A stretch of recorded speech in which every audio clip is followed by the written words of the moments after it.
লক্ষ্মীপুরে দরজায় তালা লাগিয়ে বেলাল হোসেন নামে এক ব্যবসায়ী ও বিএনপি নেতার বসতঘরের চারপাশে পেট্রোল ঢেলে দুর্বৃত্তদের দেয়া আগুনে ঘুমন্ত শিশু আয়েশা আক্তার দগ্ধ হয়ে মারা গেছে।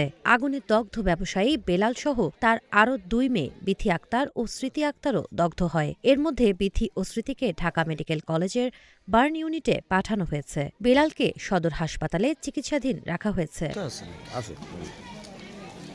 20 ডিসেম্বর শুক্রবার দিবাগত গভীর রাতে সদর উপজেলার ভবানীগঞ্জ ইউনিয়নের চরমনসা গ্রামের সুতারগোপ্তা এলাকায় এ ঘটনা ঘটে। আগুন নিয়ন্ত্রণে আনার আগেই ঘরটি পুড়ে ছাই হয়ে গেছে।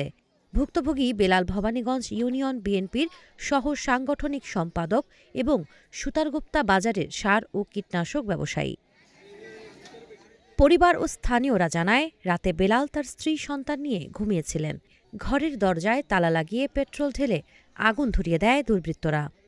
সারা ঘরে আগুন লাগিয়ে গেছে, পেট্রোল মারে দোনো দুয়ারে তালা ছিল, বাড়িতে হারে না টইন লাত্তি মারি টইন সোলাই হেতেনে বাইরেছি সব দূরে সব চাই। তারপর ফায়ার সার্ভিসে আগুন নিয়ন্ত্রণ আনানোর পরে তারপরে বাচ্চাটা এক পাশে পাই এতুটুক পরের মতন হাত পা ঠ্যাং সব জলি ছাই হয়ে গেছে। তার মেয়ে বড় দুইটা দোনোটার অবস্থা একবারে গুরুতর। এখন ঢাকা নিয়ে গেছে, সেই লক্ষ্মীপুর হাসপাতাল সদর হাসপাতালে আছে। লক্ষ্মীপুর ফায়ার সার্ভিসের স্টেশন অফিসার রঞ্জিত কুমার দাস জানান, খবর পেয়ে ঘটনাস্থলে গিয়ে আগুন নিয়ন্ত্রণে আনা হয়। এই সময় নিহত এক শিশু ও অগ্নিদগ্ধ অবস্থায় 3 জনকে উদ্ধার করা হয়েছে। লক্ষ্মীপুর সদর মডেল থানার ওসি মোহাম্মদ ওয়াহিদ পারভেজ বলেন, খবর পেয়ে পুলিশ ঘটনাস্থল পরিদর্শন করেছে।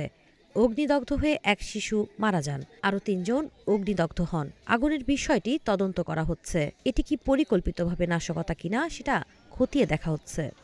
সাবা খান, নাগরিক প্রতিদিন।